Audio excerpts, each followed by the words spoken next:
Hello everyone and welcome to the Gwillim Student Symposium. My name is Jacquelyn Sundberg. I'm Outreach Librarian for the ROAAr collections. Welcome to everyone tuning in online and who are here in person. Because this is an important bit. So we are here in person at the McGill University Library, which is located on land that has long served as a site of meeting and exchange amongst Indigenous peoples, including the Haudenosaunee Nation, Confederacy, and the Anishinaabe Nations. ROAAR honors and recognizes and respects all of these nations as the traditional stewards of the lands and waters on which we meet today.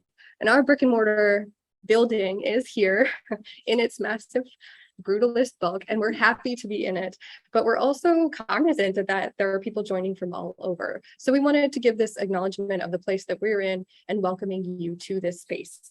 So thank you for that. On that note, I will finish up here and pass the microphone, such as it is, to Christopher Lyons, the new Associate Dean of ROAAR. I'm going to leave the acknowledgement on screen, but take it away, Chris. Thank you very much, Jacquelyn. It's really nice to be here in person. It's very exciting to be here, and it's also exciting to welcome everyone online to this space. You're all looking great. Love what you did with your hair and everything like that. I would, if I were you, would leave on the closed captioning, because where else do you get fun things like McGill.ca being turned into the mysterious Miguel Cia, which I thought was kind of a cute character. Maybe if I ever need an alter ego, I'll adopt that.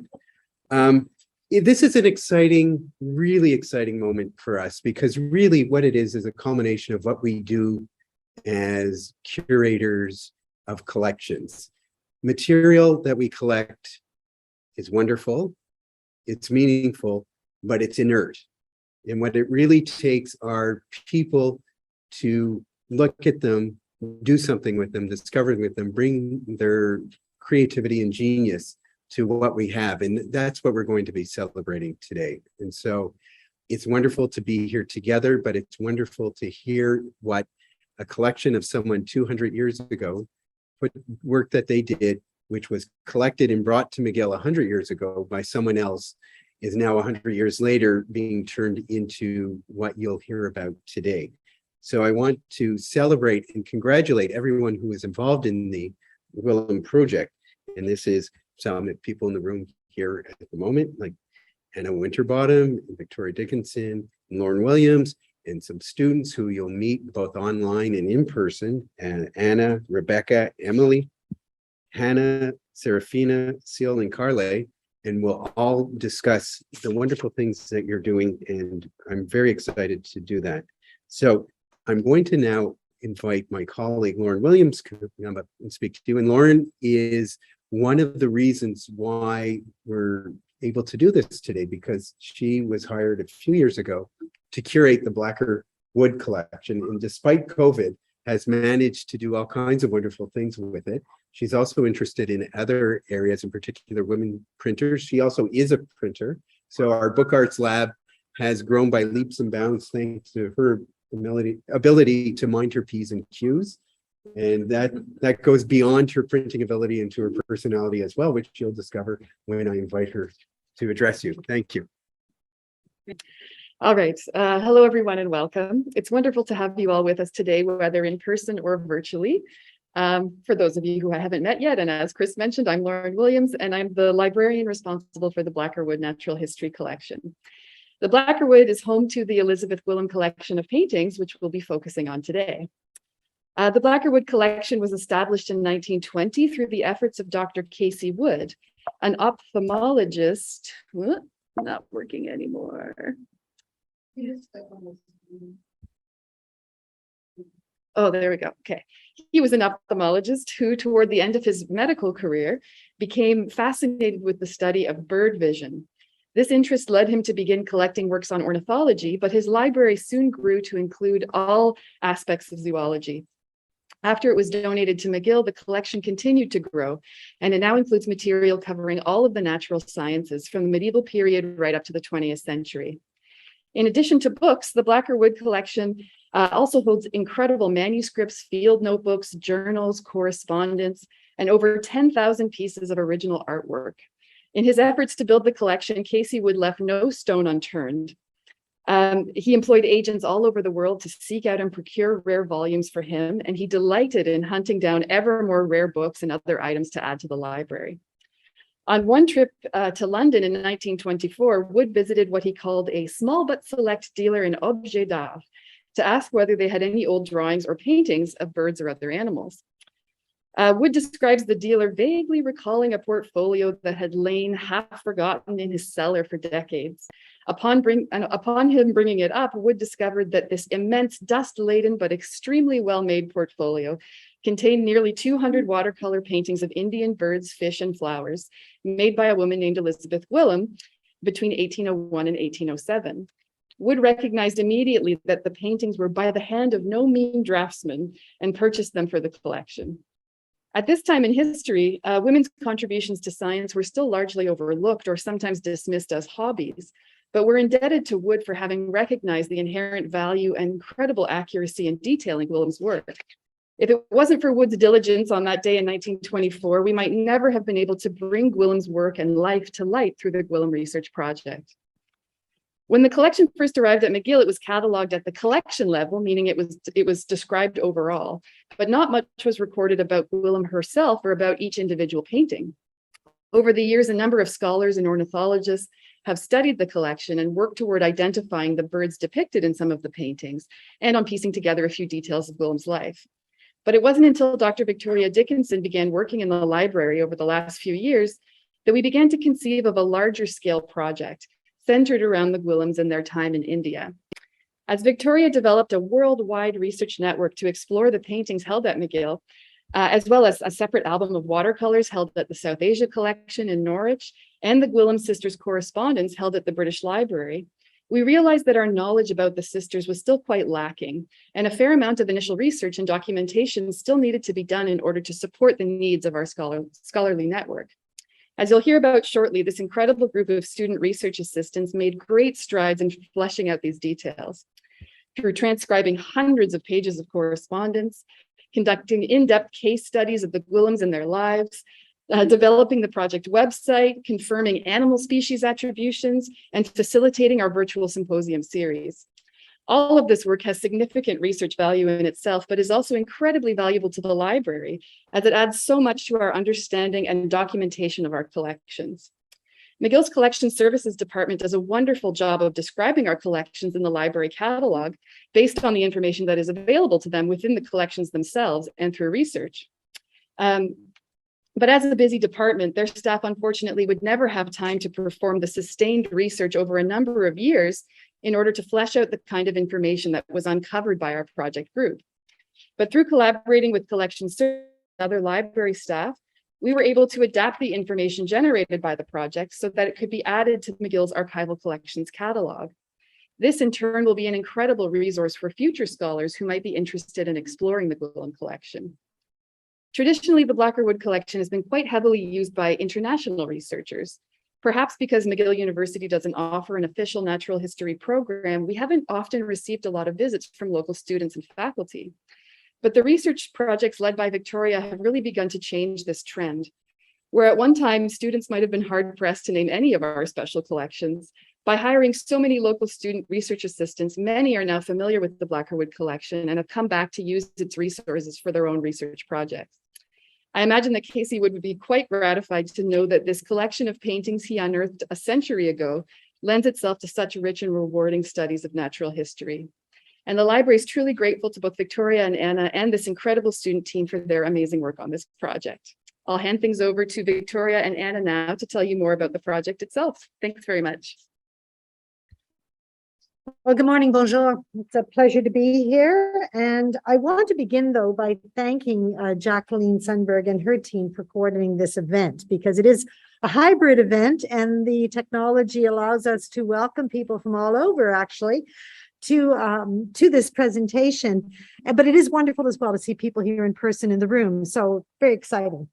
I want to take the opportunity as well to voice an appreciation for the support from the Rare Books department, and in particular, Chris Lyons, who's now gone on to become Associate Dean, and Jennifer Garland, who is now heading Rare Books, and of course, Lauren Williams, the Blackerwood Librarian. None of this would have been possible without their very generous and support of the project. I'm going to tell you something about the genesis of the project very briefly, and then I'm going to hand the microphone over to Anna, the project's research associate, Dr. Anna Winterbottom, who will introduce our speakers, and then we'll have the students. And finally, before I begin, I'd like a special welcome, and this is a virtual welcome to the members of the Gwillim Research Network who are joining us from all over the world, really. I took a look earlier. We have people coming in from the United Kingdom, from India, and it's wonderful to know that our research network still continues to be part of this project. So I'm going to take off my mask. Sorry about that. Get so used to wearing it, I forget it's on. So the Gwillim project began, as Lauren said, when I started to look at the collection of watercolors by Lady Elizabeth Gwillim. And I started to note that other people had worked on them as well. And the people who had worked on them included Dr. Subbu Subramanya from Bangalore in India, who in 1994 published a note about the watercolors in Notes for Bird Watchers in India.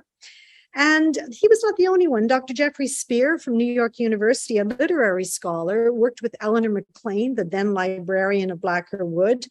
And Jeffrey was really interested in Elizabeth Gwillim's description of what are called Devadasi, or what we call dancing girls at the period in the temples. And Elizabeth Gwillim had written quite a long description, so he was interested in her watercolors.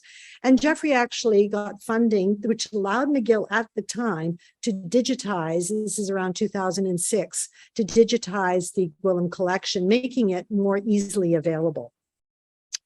So I contacted both Subbu and Jeffrey just to say, well, I'm interested in these and I noticed you worked on them. And this started this kind of growth of the network. My contact with Jeffrey led me to the British Library. So I'll just mention the McGill collections here. Just so you know, I'll go quickly through this. 121 bird paintings, 12 paintings of flowers, and 31 paintings of fish. And they're not all by Elizabeth Gwillim, as we've discovered. Some are by Mary Simons, her sister, but others are actually by Indian artists who were copying originals or actually doing, and that's particularly the case in the fish. But almost all the bird paintings we know are by Elizabeth. The flower paintings were less certain. But I'll just go back to the correspondence, because Jeffrey Spears was the one who told me, oh, there are these letters in the British Library. Well, there are 4 volumes of letters. There's over 700 pages. And these were written by Elizabeth Gwillim and her sister, Mary Simons, to their sister, Hester James in London, and to their mother, Esther Simons in Norwich. And there's one letter as well from Henry Gillam and some notes from Richard Clark, Sir Henry's assistant. So there's a large correspondence. And of course, I love this picture. This is Elizabeth did some sketches in her letters. Here she is at her writing table. You can see the portrait of her mother over her and the portraits of her friends and relations surrounding her. And she's sitting at her writing table writing a letter. So the correspondence was wonderful. I went to London to look at it. It had not been transcribed, nor had it been scanned. So if you want to look at the correspondence of the period, you had to go to London.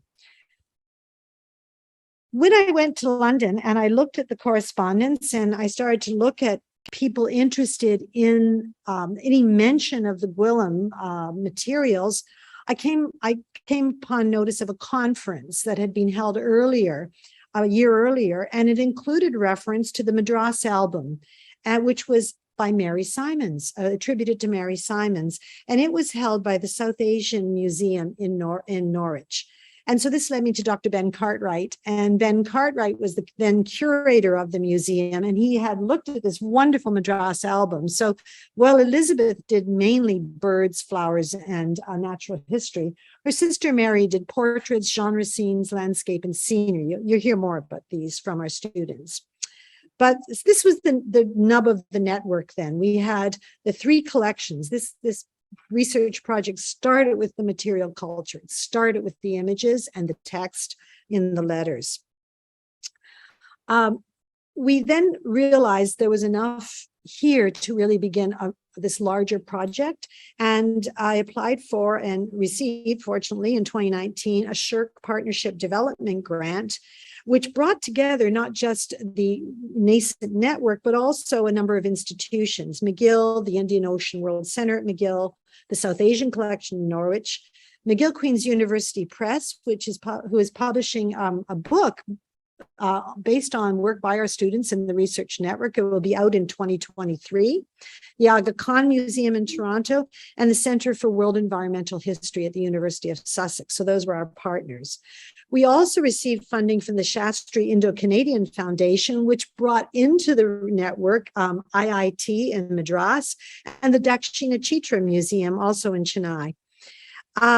And finally, we got a sort of side project, which Lauren and I have been working on for a number of, it feels like forever, but it is the Digital Museums of Canada project, a little bit different. It brought together the Aga Khan, the Norwich Museum, digital initiatives at McGill in a more museum style project to create an interactive database based on the reactions of South Asian scholars to the materials, and interviews with young South Asian women in Canada today about how they saw their heritage. So it will be premiering in November online. So it's very different, but it's really about how do we look at this kind of material today? How do South Asian people see this material today, both in Canada and in India? So a very interesting project.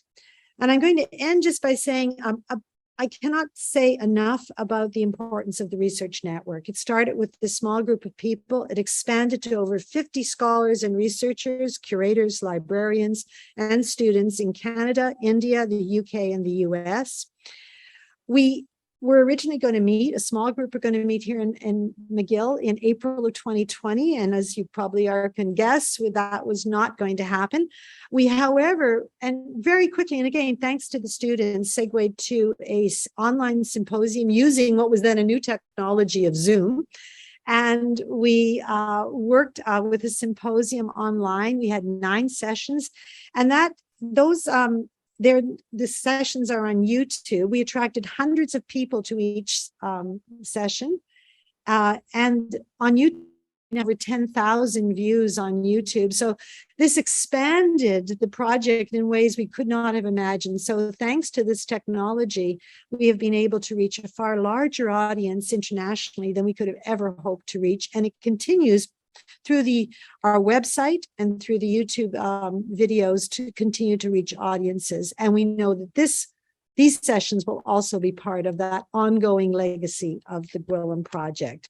So the Research Network made this project possible. And as I say, I cannot give enough thanks to and the remarkable insights of working with such a group from around the world. But now it's my pleasure to ask Anna to come up to introduce our students, who also contributed so much to this project. And I have to say, it has been an incredible pleasure to work with the students at McGill. Anna. Thanks, Victoria. I'd just like to add my thanks to our hosts at ROAAr and to all of the network who are joining us now. It's been great to work with you all. One of the best things for me about this project has been working with the research assistants and the research associates. They've brought so many insights to the project, and I'm really happy that so many of them can join us today. Before introducing the speakers, I just want to mention and thank all of the other RAs who've worked with us over the course of the project. So here they all are, and I'll just talk briefly about what they did. So during year 1 of the project, Rebecca McCallum, who you'll hear from, and Emmeline Greenfield, who I hope is joining us, transcribed all 77 long letters which Elizabeth Gwillim and Mary Simons wrote from Madras back to their family in Britain.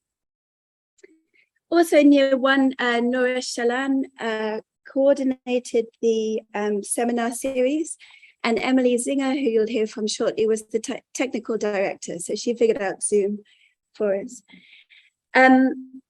During year 2, we had a focus on art history, and Hannah Nichevic and Sarafina Masters carried out a very detailed study of the Madras album, And they came up with attributions of the paintings within it, as well as writing their own case studies. And you'll hear about those case studies shortly. Also in year 2, Miles Brown built the project website, which was later continued by Anmol Gupta. And Serafina designed the project newsletter, which was later taken over by Mariam Rahimi Shamizadi and by C.L. Haviland. During year 3 of the project, we really focused on natural history and the environment. And Tianru Wang made 2 great interactive maps for us, one showing the locations of the paintings in the Madras album, and the other one showing the habitats of the birds. And you can see those, you can access them from the project website.